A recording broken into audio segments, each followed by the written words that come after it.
Por que tomar Tumbleton? Ele me desafia a banhar de fogo uma cidade que levantou o meu estandarte. Você, vá com eles!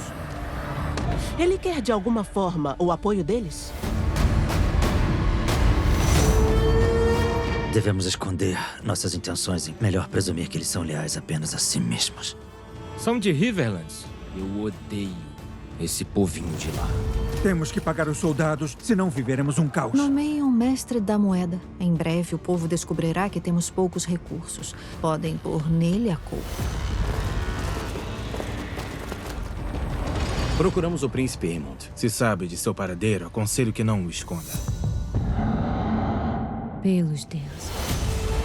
Meu propósito é restaurar a linhagem legítima do Trono de Ferro. É a vontade dos deuses.